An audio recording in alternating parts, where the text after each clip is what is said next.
여러분 반갑습니다. 지난 한 주 날씨가 많이 추웠죠? 마치 겨울이 다시 온 것 같은 그런 한 주였습니다. 그런 한 주를 우리들이 보냈는데 그래도 잘 지낸 것 같아요. 제가 젊으니까 그래요. 날씨가 춥고 이렇게 비도 많이 오고 그래서 아파도 이상하지 않을 그런 날씨였는데 저 잘 지냈거든요. 근데 저만 잘 지낸 것이 아니라 여러분의 얼굴을 보니까 여러분들도 하나님의 은혜 속에서 잘 지내셨다고 저는 그렇게 생각이 듭니다. 우리 매일매일에 함께 하시는 하나님, 우리를 지켜주시고 좋은 곳으로 늘 채워주시는 하나님, 그 하나님에 대한 감사의 마음을 가지고 함께 하나님을 예배하는 그런 시간이 되기를 바랍니다. 하나님께서 우리 예배를 기쁘게 받으시고 그리고 우리 모두에게 평화와 그리고 큰 은혜를 내려주시기를 바랍니다. 이제 성부와 성자 그리고 성령 하나님의 이름으로 2021년 5월 2일 주일 예배 시작하도록 하겠습니다. 기도하시겠습니다. 여호와는 나의 목자시니 내게 부족함이 없으리로다. 아멘. 거룩하고 자비로우신 하나님, 오늘도 하나님의 부름을 받은 우리들이 하나님 앞에 나왔습니다.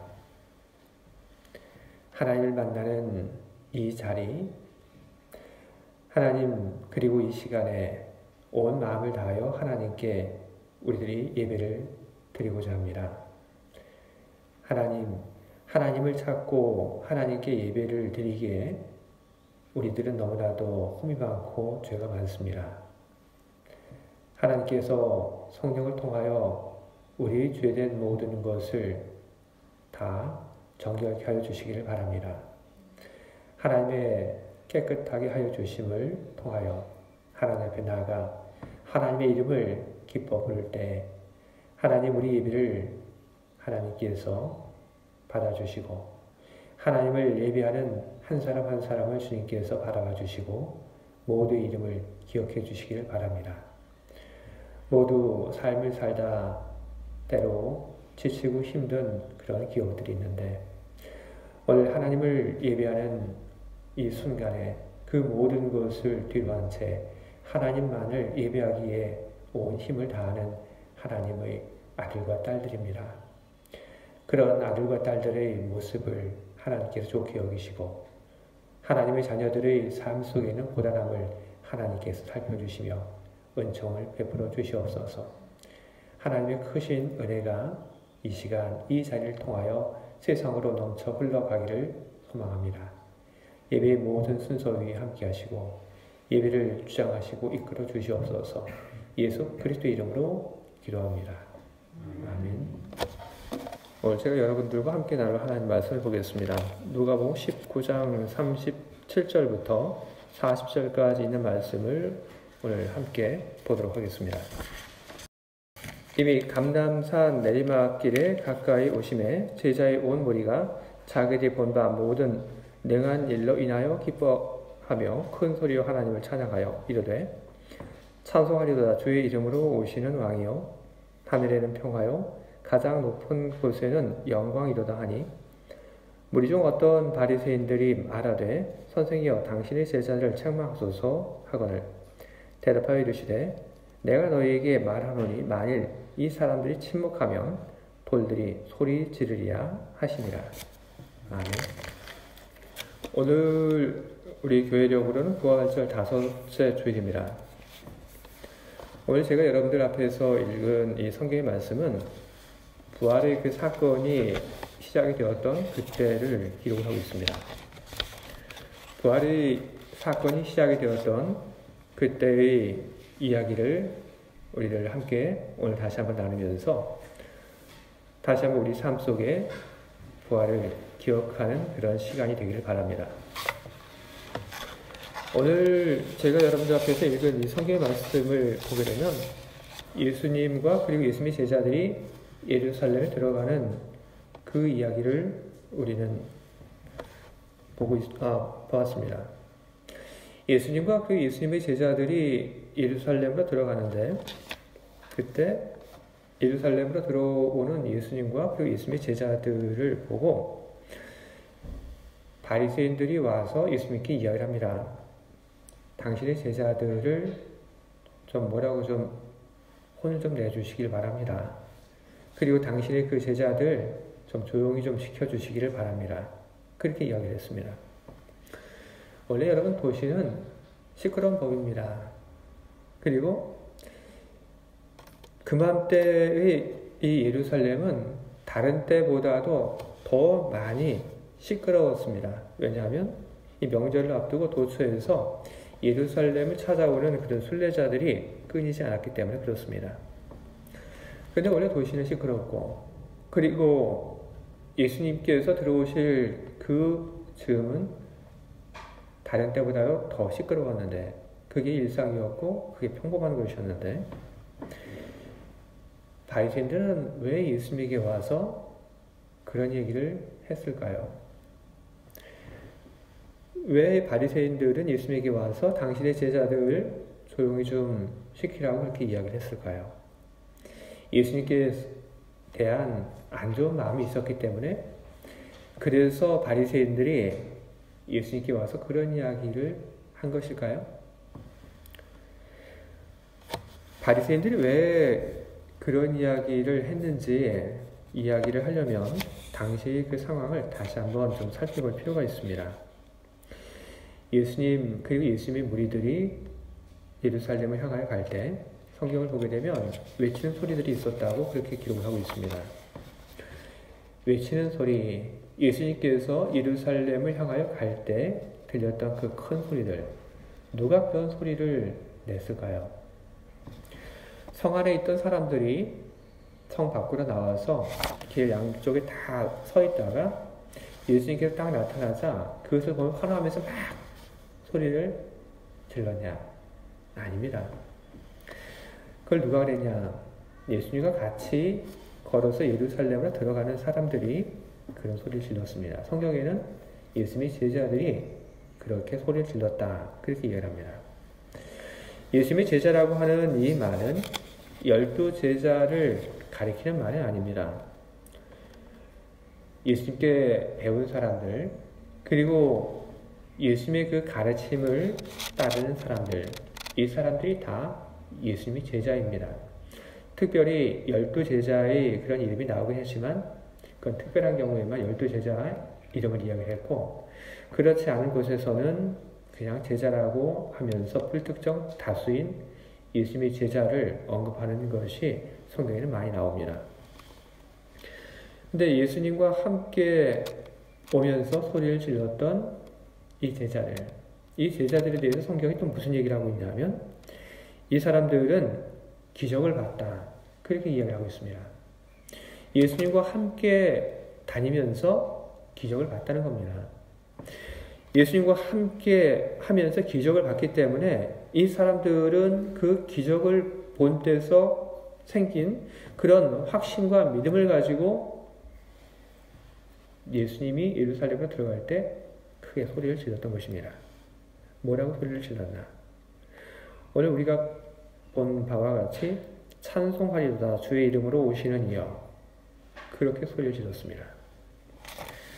근데 저는 예수님의 제자들이 예수님과 함께 예루살렘을 들어가면서 찬송하리로다 주의 이름으로 오시는 이여 이렇게 크게 소리를 지른 걸 보면서 저는 이런 생각을 합니다. 이게 그냥 즉흥적으로 이루어진 게 아닐 거다. 만약에 즉흥적으로 이루어졌다고 한다면 그러면 여러 가지 말들이 막 나왔을 겁니다. 이 말도 나오고 저 말도 나오고. 그런데 예수님을 모시고 예루살렘으로 들어가는 제자들의 그 행렬을 보게 되면 잘 짜여져 있습니다. 잘 정리가 되어 있습니다. 그리고 그들은 똑같은 목소리를 내고 있습니다. 그들은 주의 이름으로 오시는 분에 대한 찬송을 드리라고 그렇게 외치고 있습니다. 그런데 이런 모습이 뭐와 비슷하냐 하면 당시 로마의 개선 행렬과 비슷하고 또 뭐하고 비슷하냐 하면 로마 황제가 어느 도시에 들어갈 때 외치는 그런 행렬과도 비슷합니다. 전쟁에 나갔다가 이기고 들어온 그 장군이 도시로 들어가게 되면 사람들이 막 밖에 나옵니다. 뿐만 아니라 그 장군이 도시로 들어갈 때 맨 앞에 있는 사람들이 외칩니다. 누가 지금 들어간다 하고. 황제가 도시에 들어갈 때도 마찬가지입니다. 황제가 들어갈 때 이야기를 합니다. 지금 황제가 오고 있다. 우리 옛날 드라마를 봐도 그렇게 하죠. 그 영상대감 그 납신다고 이렇게 맨 앞에 가는 사람이 소리 지르죠. 그렇게 하면 어떻게 합니까? 그러면 맨 앞에 가는 사람이 영상대감 납시오 하게 되면 그러면 그 소리를 들은 사람들이 길을 가다가 그냥 바짝 엎드려서 그냥 지나갈 때까지 꼼짝하지 않고 있습니다. 똑같은 겁니다. 로마 황제가 도시에 들어가는 그 모습, 그리고 개선한 로마의 장군이 도시에 들어가는 모습, 그리고 예수님의 제자들이 예수님을 모시고 도시에 들어가는 그 모습, 이 모습이 너무나도 흡사합니다. 바리새인들의 그 입장에서는 예수님의 제자들이 하는 행동, 그리고 예수님의 제자들이 외치는 그 소리를 들으면서 딱 황제의 입성을 떠올렸던 겁니다. 그리고 황제의 입성을 떠올리면 무슨 생각을 했냐면, 다른 사람들도 이렇게 생각할 수 있겠구나 하는 생각을 하게 된 겁니다. 만약 다른 사람들이 예수의 그 입성을 바라보며 왕의 입성이라고 그렇게 생각을 하면 어떻게 하지? 이건 잘못하면 로마에 대한 반역으로 그렇게 몰릴 수 있겠구나. 누구든지 이것을 보고 모함하려고 하면 그러면 그렇게도 보일 수 있겠구나. 이런 생각을 바리새인들은 하게 된 겁니다. 그래서 예수님의 그 행렬에 동참하지 않았더라도 단지 거기 있었다는 이유만으로 로마의 반역의 세력으로 몰릴 수 있었던 겁니다. 로마의 반역 세력으로 몰리게 되면, 그래서 로마가 군대를 보내게 되면 그러면 자기 생명도 위험하고 예루살렘도 어떻게 될지도 모르는 그런 걱정 때문에 바리새인들이 예수님께 가서 얘기를 한 겁니다. 당신의 제자들 좀 나무래 주기 바랍니다. 당신의 제자들 떠들지 않고 조용히 도시로 들어오도록 그렇게 좀 하시기 바랍니다. 근데 예수님께서 어떻게 하시냐면 그 얘기를 듣고 거절합니다. 싫다. 근데 예전에는 예수님께서 그러지 않으셨습니다. 예전에는 예수님께서 기적을 일으킨 다음에 일부러 당부를 하십니다. 너 이 얘기 딴 데 가서 하지 말아라. 내가 지금 너에게 한 이 일들 딴 데 가서 하지 말아라. 그렇게 얘기를 하셨습니다. 그런데 지금은 반대입니다. 예수님의 그 말씀이 바뀐 것, 예수님의 그 입장 혹은 태도가 바뀐 것, 그것은 이제 때가 되었기 때문에 그런 것입니다. 파수꾼은 밤을 지킵니다. 그리고 파수꾼은 아침이 될 때까지 조용합니다. 하지만 파수꾼이 아침을 맞이하게 되면 그러면 비로소 아침을 알립니다. 때가 되었기 때문에 침묵을 깨고 아침이 왔다고 하는 것을 알리는 겁니다. 이와 마찬가지입니다. 예수님은 이전에는 당신이 누구라고 하는 것을 알리지 않으셨습니다. 왜냐하면 아직 때가 되지 않았기 때문에. 하지만 이제는 때가 되었기 때문에 당신이 누군가를 세상에 알릴 그 때가 되었기 때문에 예수님께서는 제자들을 조용히 시키라는 그 말에 대해서 싫다고 그렇게 대답을 한 겁니다. 예수의 제자들이 외친 말, 예수님이 어떤 분인지에 대해서 알린 말입니다. 저는 이 말들이 아마도 예수님과 제자들 사이에 좀 그 협의가 있었지 않았을까 하는 생각을 좀 해봅니다. 예수님과 함께 모여서 예루살렘으로 들어갈 때 우리가 구원을 외치자 이렇게 정했는지 어떤지 모르겠습니다. 하지만 적어도 예수님의 승인 혹은 예수님의 허락을 받았던 것은 틀림이 없는 것 같습니다. 그렇지 않으면 예수님께서 이렇게 내버려두지 않았을 것이기 때문입니다. 여러분, 슬로건이라고 하는 것은 참 중요합니다. 슬로건이라고 하는 것은 그 말 한마디에 많은 메시지를 담고 있습니다. 모세가 히브리인들을 끌고 나가서 그 가나안 땅으로 갈 때 그가 한 말이 있습니다. 무슨 말을 했냐면 젖과 꿀이 흐르는 땅으로 가자. 그렇게 이야기했습니다. 아주 분명하죠. 젖과 꿀이 흐르는 땅으로 가자. 그 말 한마디에 모든 것이 다 담겨져 있습니다. 어디로 가야 하는지. 그리고 그 안에는 희망이, 그 안에는 미래가 담겨져 있습니다. 젖과 꿀이 흐르는 땅으로 가자라고 하는 그 슬로건은 그 후에도 계속 반복이 되었습니다. 힘들 때 사람들 생각합니다. 젖과 꿀이 흐르는 땅. 우리가 지금 그 땅을 향해서 가고 있다. 그래서 그 슬로건을 가지고 그들은 길을 걸어갔습니다. 교회가 왜 매년 어떤 표를 정하고 있습니까? 그것도 그냥 연례 행사로 하는 것이 아닙니다. 어떤 목표를 가지고 뭘 하자라는 그런 의미가 거기에 담겨져 있는 것입니다. 슬로건이라고 하는 것, 그것은 아주 중요한 것입니다. 예수님의 일행에 있어서도 그 슬로건은 아주 중요했습니다. 예수님의 그 행렬이 어떤 의미인지, 그리고 예수님이 어떤 분인지 이 말 한마디로 다 표현을 해서 보여주어야만 했습니다. 그 슬로건, 예수님이 제자리에 외쳤던 그 슬로건, 찬송하리로다 주의 이름으로 오시는 왕이여, 하늘에는 평화요 가장 높은 곳에는 영광이로다. 이렇게 계속 외치면서 갔습니다. 한 번만 외친 것이 아니라 가면서 계속 똑같은 말을 반복하면서 외쳐갔습니다. 이 외침 속에 있는 그런 내용들 중에 하늘에는 평화라는 그런 말이 있습니다. 이 말을 통해서 우리는 알 수 있습니다. 하늘이 평화롭지 않았다고 하는 것을 우리는 알 수 있습니다. 하늘이 평화롭지 않았습니다. 왜 하늘이 평화롭지 않았을까요? 하늘이 걱정이 있었기 때문에 하늘이 평화롭지 않은 겁니다. 무슨 걱정? 인간에 대한 걱정입니다. 인간이 죄가 많고 인간이 다 그 죄 때문에 멸망하게 되었기 때문에, 그래서 하늘이 인간에 대한 걱정을 하는 겁니다. 인간이 바르게 살지 않기 때문에 저걸 어떻게 하나, 어떻게 하면 좋을까, 하늘이 땅을 바라보며 걱정을 했던 겁니다. 그런데 예수님께서 예루살렘으로 들어오는 그것을 보면서 하늘이 이제 걱정을 놓게 됩니다. 아, 이제 됐다. 하늘이 그렇게 걱정을 놓게 된 겁니다. 예수님은 누구신가? 바로 제자들은 그 얘기를 하고 있는 겁니다. 하늘이 이제는 예수님 때문에 걱정을 안 하게 됐다.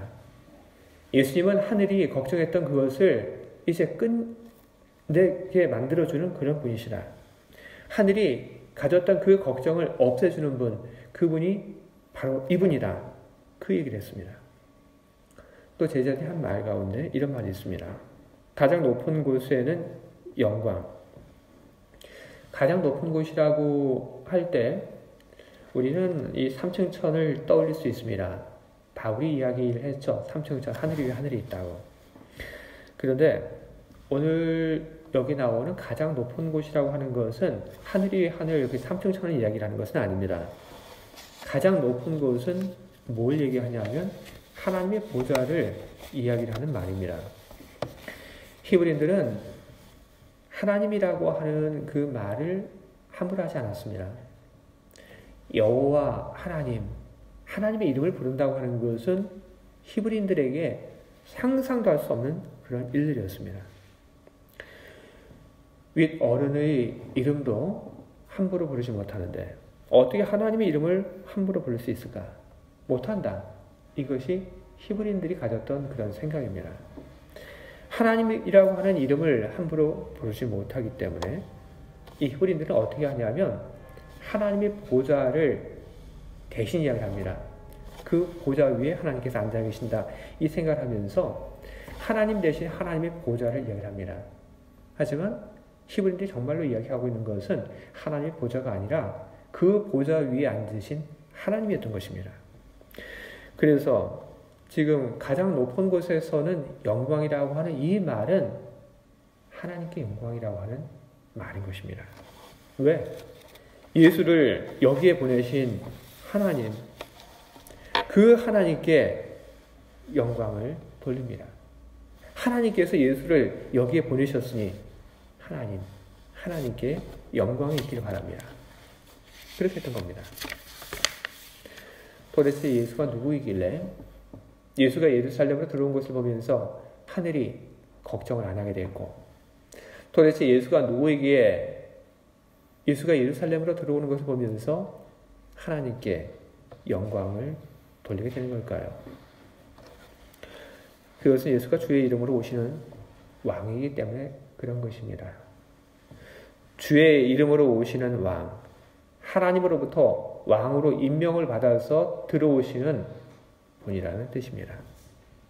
그분은 하늘의 걱정을 이제 하지 않게 만들어 주실 분이고, 그분은 사람들의 생명을 건져내실 분이시고, 그분은 잘못된 모든 것을 바로잡고 하나님의 뜻을 세상에 이루실 그런 분이십니다. 사람들에게 천국을 소개하고, 그리고 사람들에게 천국에 갈 수 있는 길을 열어주시는 분이 바로 예수님이십니다. 바로 이분을 찬송한다는 그 말을 하고 있었던 것입니다. 예수님께서는 제자들의 그 입을 통해서 그 사실을 예루살렘에 있는 사람들, 그리고 오늘 우리들에게 전하고 있는 것입니다. 예수님께서 이것을 전하시는 그 이유는 뭘까? 그것은 우리로 하여금, 그리고 당시 사람들로 하여금 그것을 믿게 하기 위해서 그것을 전하신 것입니다. 여러분, 믿는다고 하는 것, 그것은 큰 힘이 됩니다. 우리가 무언가를 믿을 때 우리는 그 믿음을 통해서 우리는 변화를 체험할 수 있습니다. 우리가 무언가를 믿을 때 우리는 체인지를 해 나갈 수 있는 겁니다. 다니엘의 친구들, 그리고 다니엘, 그들은 무엇을 믿었습니까? 그들은 하나님에 대한 믿음을 가지고 있었습니다. 하나님께서 우리가 어떤 상황에 있든지 간에 우리를 구원해 주실 것이라고 하는 그런 믿음을 다니엘도 가졌고 다니엘의 친구들도 가지고 있었습니다. 그렇기 때문에 그들은 어떻게 했습니까? 풀무불 속에 던져줘도, 그리고 사자 구덩이에 던져줘도 그들은 두려워하지 않았습니다. 믿음이 그 모든 두려움을 이길 수 있는 힘을 바로 그 사람들에게 가져다 준 것입니다. 사도 바울도 역시 마찬가지입니다. 사도 바울이 전도행을 마치고 나서 맨 마지막에 주 예수의 신분으로 로마로 끌려갑니다. 그런데 이 사도 바울을 태우고 가던 배가 그만 풍랑을 만나서 운동성을 잊어버립니다. 배가 어떻게 이제 하지 못하는 그런 상황이 오게 된 겁니다. 배가 마음대로 가고 사람이 어떻게 할 수 없는 그런 상황들이 오자 사람들이 절망합니다. 희망이 없다. 우리가 다 죽게 되었다. 사람들이 그렇게 그 상황을 받아들입니다. 상황을 그렇게 받아들이니까 뭔가 먹고 싶은 마음이 없어져요. 물을 마시고 싶은 그런 마음도 없어져요. 목도 안 말라요. 그들은 다 죽을 걸 생각하고 죽음만을 기다리고 있었습니다. 그런데 바로 그 배에 있는 단 한 사람, 바울은 달랐습니다. 바울은 달랐어요. 왜? 그는 믿음이 있었기 때문에 그래요. 하나님께서 구원해 주실 것이라고 하는 그 믿음이 그 사람에게 있었어요. 그래서 다른 사람들은 다 힘이 빠지고 먹는 것도 싫고 마시는 것도 싫고 그냥 꼼짝도 하기 싫고 죽을 날만 기다리고 있는데 바울은 믿음을 통해서 힘이 있었기 때문에 일어나서 사람들을 독려해요. 기운내라. 하나님께서 그냥 내버려두지 않으신다. 하나님께서 구원하신다. 그러니 음식을 갖다 먹어라. 물 마셔라. 그런 사람들에게 힘을 주고 먹을 걸 나눠주고 그랬던 사도 바울 덕분에 그 배에 타고 있던 사람들이 죽지 않고 다 살아나게 됩니다. 믿음이라고 하는 것은 우리에게 힘이 됩니다, 여러분. 우리가 살고 있는 세상은 믿는 것에 대해서 상당히 부정적인 그런 태도를 가지라고 우리에게 끊임없이 이야기를 하고 있는 것 같아요. 믿지 말라고, 믿으면 손해라고 그렇게 이야기를 하고 있는 것 같습니다. 누군가를 믿어서 상처받느니 애시당초 누군가를 믿지 말라고 그렇게 세상을 우리들에게 가르치고 있습니다. 우리들은 세상을 살면서 우리들은 어두운 쪽에 우리는 꽤 오랫동안 살고 있었습니다. 누군가를 믿지 않는 그 세상, 우리는 그 세상 속에 우리는 살고 있었습니다. 그런데 주님께서는 너무나도 많은 믿음을 가졌다가 실망하고 그리고 서운함을 겪었던 우리들에게 나를 믿으라고 그렇게 이야기하고 계십니다. 우리들은 주님을 믿어야 합니다. 우리들이 주님을 믿을 때 우리들이 여지까지 있었던 세상이 아닌 또 다른 세상으로 우리는 나갈 수 있게 되는 것입니다. 우리가 주님을 믿을 때 우리의 처지가 달라지게 되는 것입니다. 예수가 누구인가? 그 예수를 알고 그 예수를 우리가 믿을 때 우리 처지가, 우리 삶이 달라집니다. 하나님이 보내신 왕, 그 왕이 바로 예수이다. 그 왕이 뭘 하는 분이냐? 그 왕이 우리 생명을 주장하시는 분이다. 그 왕이 우리의 삶을 주장하시는 분이다. 그 왕이 우리 미래를 주장하시는 분이다. 이런 믿음을 우리들이 가지고 있다면 그러면 우리는 두렵지 않을 겁니다. 나의 사는 것, 나의 미래, 이 모든 것이 다른 누군가의 손에 달린 것이 아니라 우리 주님의 손에 달려 있다고 하는 것을 우리가 믿는다면, 그리고 주님께서 나에 대해서 선한 마음을 가지고 선하게 대해주신다고 하는 것을 내가 믿는다면, 그럼 우리는 어떤 상황에 우리들이 있을지라도 우리는 그 상황에 우리는 두려워하지 않고 그 모든 상황을 능히 이길 수 있는 힘을 우리는 갖게 될 것입니다. 여러분, 예수님께서는 우리들에게 당신이 누구신지 제자들의 입을 통해서 알려주셨습니다. 그리고 그것을 우리에게 믿으라고 그렇게 이야기를 하고 계십니다. 여러분, 우리 주님을 믿는 그런 우리들이 되어야 할 것입니다. 우리의 믿음이 흔들리지 않도록 우리 주님께서 우리를 도와주시기를 청원하는 우리들이 되어야 할 것입니다. 때때로 살면서 험한 일을 만나고 괴로운 일을 만나게 될 때 그 모든 험한 일, 괴로운 일 속에서 나를 지켜주시고 그리고 나를 살려주실 분이 바로 우리 주님이라고 하는 것을 여러분 굳게 믿고 모든 두려움으로부터 여러분 자유하시기 바랍니다. 그래서 여러분 늘 여러분 마음이 천국과 같은 그런 마음이 되기를 바랍니다. 늘 천국의 기쁨 속에 살고 그리고 주님이 주시는 은혜 속에 살아가시는 저 그리고 여러분이 다 되기를 주님의 이름으로 축원을 드립니다. 우리 기도하겠습니다. 하나님 아버지, 하나님께서 예수님을 이 땅에 보내셨습니다. 하나님께서 예수님을 이 땅의 왕으로, 우리의 왕으로 세우시고 우리 곁으로 보내셨습니다. 그 왕은 모든 것을 다스리시고 지배하시는 왕이십니다.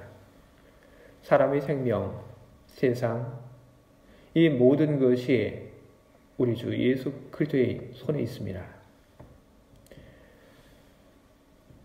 예수께서 우리의 왕이시라고 하는 그 소식을 우리가 들었고 이제 우리가 그것을 믿습니다. 예수께서 우리의 왕이시라고 하는 것을 믿는 그 큰 믿음으로 우리가 살 수 있도록 주님, 우리를 도와주시옵소서.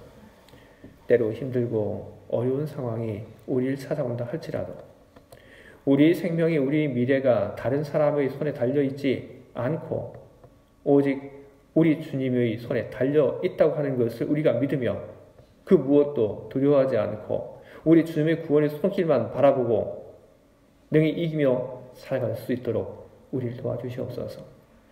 주님께서 모든 것을 채우시고 보호해 주실 것이라고 하는 그 믿음을 가지고 늘 기쁘게 살고 늘 천국의 마음을 가지고 살게 하여 주시옵소서. 예수 그리스도 이름으로 기도합니다. 아멘.